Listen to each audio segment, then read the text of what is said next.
आज सारे भारतवर्ष में महान राजनीतिक एवं समाज सुधारक व संविधान निर्माता डॉक्टर भीमराव अंबेडकर की 133वीं जयंती समारोह शहर फिरोजपुर झिरका के अंबेडकर भवन में जोरदार तरीके से मनाई गई।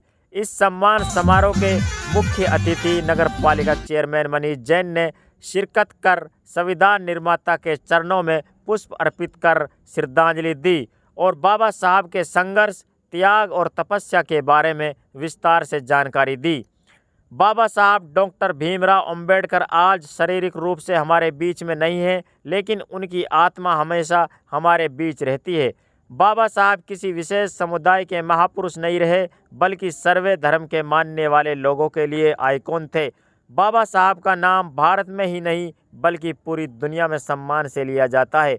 आज हमें बोलने की आज़ादी, लिखने की आज़ादी, धरना प्रदर्शन करने, स्वतंत्र घूमने की आज़ादी और संगठन बनाने की आज़ादी बाबा साहब भीमराव अंबेडकर द्वारा बनाया गया संविधान की ताकत से ये अधिकार मिले हैं। ये सब बातें नगर पालिका चेयरमैन मनीष जैन ने अपने भाषण के दौरान कही थी। मैं एक जोरदार जयकारे के साथ अपनी आवाज का आगाज करना चाहूंगा। साथियों, बाबा तेरी कलम के बल पर हम राज करते हैं, तेरी करनी पे बाबा हम नाज करते हैं। बदलेगा वक्त और जमाना भी, जय भीम के उद्देश्य से आगाज करते हैं। जय भीम। आज बाबा साहब के जो शारीरिक रूप से हमारे बीच में नहीं है, लेकिन उनकी आत्मा हमेशा हमारे बीच में रहेंगी। वो हमारे समाज के लिए, इस संसार के लिए, इस देश के लिए हमेशा अमर हैं। ऐसे बाबा साहब की 134वीं जन्म जयंती पर मैं बाबा साहब के चरणों में अपने श्रद्धा सुमन अर्पित करता हूं, उनको हाथ जोड़कर प्रणाम करता हूं। ऐसे बाबा साहब जिनकी वजह से हम खुले में सांस ले रहे हैं, उनके बनाए हुए संविधान के अनुसार इस देश में हमारे जो भी नए नए कानून बनते हैं, उनके बनाए हुए संविधान से बनते हैं। ऐसे बाबा साहब को मैं आज उनकी पुण्यतिथि पर सभी सर्व समाज की तरफ से उन्हें श्रद्धा सुमन अर्पित करता हूं। मंच पर उपस्थित हमारे बड़े भाई, पूर्व मंत्री, हरियाणा सरकार में डिप्टी स्पीकर रहे चौधरी आजाद मोहम्मद जी, ये बात किसी से छुपी हुई नहीं है। हम तो बच्चे थे, हमें तो अगर हम कहें तो हमें तो पकी पकाई मिली है। अगर इस समाज को अगर उन्होंने जोड़ने का और पूरी सर्व समाज के साथ, और बाबा साहब के लिए ये अंबेडकर भवन जो बनाया था और जो बाबा साहब की जो प्रतिमा आज अंबेडकर चौक पर स्थापित है, अगर उसमें सबसे बड़ा अगर योगदान था तो वह चौधरी आजाद मोहम्मद जी का था। इसमें कोई दो राय नहीं है। मैं बिल्कुल खुले मन से इस बात को कहता हूं। और बहुत ही बड़े समाज सेवी हमारे बड़े ही सम्मान्य फजलुद्दीन बेसर साहब, जिनकी कविताएं, जिनकी पत्रकारिता, जिनकी समाज सेवा किसी से छिपी हुई नहीं है, ऐसी महान शख्सियत। और हमारे बड़े भाई रमेश कामरा जी, जो कि विदेशों में अपनी सेवाएं देकर आए हैं, और उनका एक मन रहता है कि मैं किस तरीके से अपने शहर की सेवा कर सकूं, किस प्रकार से अपने शहर की सेवा कर सकता हूं। हमेशा उनका एक मन रहता है, मैं किसी तरीके से हर संसाधन से वो हर तरीके से समर्पित रहते हैं।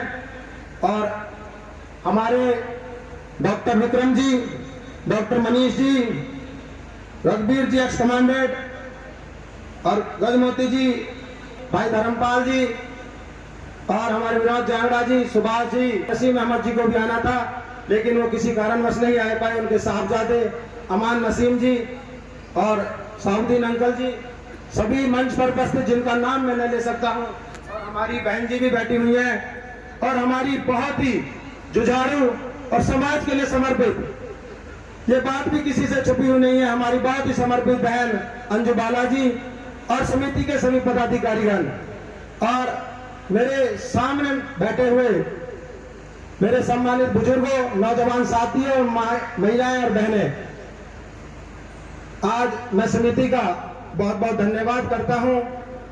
एक नाचीज को आज उन्होंने एक मुख्य अतिथि के लायक समझा। मैंने समिति के सदस्यों से कहा था कि आप मुख्य अतिथि के रूप में किसी ऐसी शख्सियत को चुनो कि अगर वो हमारे बीच में आए तो हमें भी उनका मान सम्मान करने का मौका मिले, क्योंकि मैं तो आपका अपना बच्चा हूं, आप तो मुझे किसी भी तरीके से नहीं बुलाओगे, मुख्य अतिथि, विशिष्ट अतिथि, आम आदमी के तौर पे भी नहीं बुलाओगे, तो भी मैं आपके बीच में खड़ा मिलूंगा। आप जहां मुझे कहोगे मेरी जगह वहां निश्चित रहेगी। तो अभी मेरे से पूर्व वक्ताओं ने बाबा साहब के बारे में बहुत अच्छा बतलाया। हमारी बहुत छोटी छोटी बच्चियां जो अपने माध्यम से, अपनी वाणी के माध्यम से बाबा साहब का गुणगान कर रही थी, ऐसी प्रतिभाएं समाज में उभरती रहें, उनके लिए भी मैं बच्ची को, अपने बच्चियों को, मेरी बहनें हैं उनको भी मैं आशीर्वाद देता हूं, क्योंकि मेरे छोटी हैं, मैं आशीर्वाद उनको दे सकता हूं। और मैं तो आप लोगों से यही एक अपील करता हूं, हर बार मैं मंच के माध्यम से अपील करता आया हूं कि समाज को संगठित करो। जो बाबा साहब का एक नारा था, शिक्षित बनो, संघर्षशील बनो, संगठित बनो, तो हमें समाज को, सर समाज को संगठित करने की विशेष आवश्यकता है, क्योंकि बाबा साहब किसी एक विशेष समुदाय के नहीं थे, बाबा साहब सर समाज के थे। आज उनको अगर विदेशों के अंदर, भारत के अंदर अगर उनको सर्वश्रेष्ठ स्थान दिया जाता तो इस वजह से दिया जाता है कि बाबा साहब सर समाज के थे।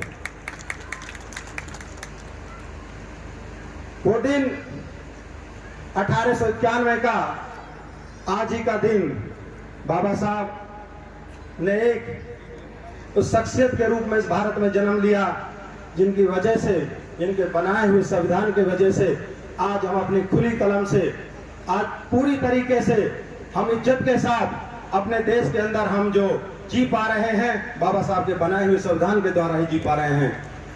लेकिन साथियों, बाबा साहब हमारे बीच में से, वो 1956 का 6 दिसंबर का वो काला दिन था, बाबा साहब हमारे बीच में से चले गए थे। लेकिन वो महान शख्सियत हमारे बीच में से चले जाने के बाद भी अपनी सारी बातों को, सारी चीजों को हमारे बीच में छोड़ के चले गए। और मैं तो आज पुनः मंच के माध्यम से आप लोगों से यही अपील करता हूं, बाबा साहब जो हमारे बीच में अपनी बातों को हम लोगों के बीच में कहकर गए थे, उन बातों पर हमें पुनः अमल करते हुए बाबा साहब के सपने को हमें इस देश के अंदर, विदेश के अंदर, हमें पूरे संसार के अंदर बाबा साहब के इन सपनों को साकार करना है। और साथियों, हमारा जो समाज है, पढ़ाई के साथ साथ, मैं मानता हूं युवा वर्ग पढ़ाई पे विशेष ध्यान दे रहा है, पर पहले भी मैं मंच के माध्यम से बता चुका हूं, हमारा जो नौजवान पीढ़ी है, नौजवान युवा वर्ग है, वो पढ़ाई के साथ साथ बहुत से साथी हैं जो नशे की जो बीमारी है उसमें लिप्त होते जा रहे हैं। मेरा पुनः जो हमारे बुजुर्ग बैठे हैं, माता पिता भी यहाँ बैठे हैं, मैं सबसे एक ही निवेदन और अनुरोध करता हूँ, हाथ जोड़कर मेरी प्रार्थना है, हम अपने बच्चों को सही रास्ते पर चलना सिखाएं और उनसे ये पूछें कि वो रात को किस टाइम अपने घर से आ रहे हैं, किस टाइम जा रहे हैं। हम अगर उनसे इस चीज के लिए अगर ये पूछते, अगर उनकी जिम्मेवारी हम अपनी समझेंगे, तो मैं मानता हूँ कि हमारे जो युवा वर्ग है जो आज नशे की और मतलब लिप्त होते जा रहे हैं, नशे से बचेंगे। तो मैं तो उन्हें अपनी तरफ से, और जब मैं आजाद मोहम्मद जी ने एक बात कही थी कि मनीष जैन जी, आपने पिछली बार मंच के माध्यम से ये कहा था कि ये पार्क बड़ा डेवलप होगा। वैसे मेरे बड़े भाई हैं, मुझे उनकी गलती सुधार करने का कोई अधिकार नहीं, और इतना अधिकार मेरा कभी बन भी नहीं सकता कि मैं उनकी कोई गलती को सुधार सकूं। पर मैं पुनः उनको याद दिलाना चाहता हूं कि चौधरी साहब, मैंने मंच के माध्यम से कहा था कि इस बिल्डिंग के ऊपर जो आपके कार्यकाल में बिल्डिंग बाबा साहब समिति के लिए समर्पित की गई थी, इस समिति पर एक लाइब्रेरी, बहुत अच्छी लाइब्रेरी बाबा साहब की याद में बनाने का मैंने वादा किया था। और वो टेंडर हमारी पूरी नगर पालिका की टीम बैठी हुई है, कुछ साथी हमारे किसी वजह से नहीं आ पाए, सबको मैसेज था मेरी तरफ से, समिति की तरफ से भी, सबके सहयोग से 25 लाख रुपए का टेंडर लग चुका है, टेंडर खुल चुका है। और मैं आपको बताता हूं कि आचार संहिता की वजह से हम उस काम को शुरू नहीं करवा पाए थे, वो टेंडर भी चल चुका है। बहुत अच्छी लाइब्रेरी बनाने का कार्य हम बहुत जल्दी आचार संहिता 4 तारीख के बाद हम इस काम को पुनः शुरू कर देंगे। और जो पार्क की बात थी, आज मेरे नगर पालिका के सदस्य बैठे हुए हैं।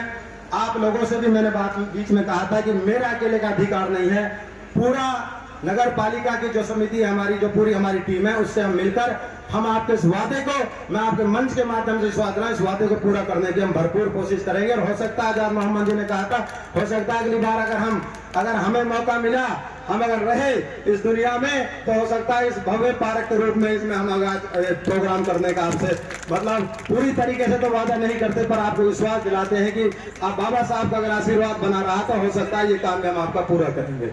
और मैं पुनः बाबा साहब के बारे में तो मुझसे और बहुत वक्ताओं ने बाबा साहब के बारे में विस्तार से बता दिया, समय का भी अनुभव है। तो बाबा साहब एक कोई छोटी शख्सियत नहीं थे, बाबा साहब बहुत बड़ी शख्सियत थे। बाबा साहब ने एक ऐसी विचारधारा के थे बाबा साहब, उनकी एक सोच देखो, उन्होंने 3 गुरुओं को ही अपने जीवन में उतारा था।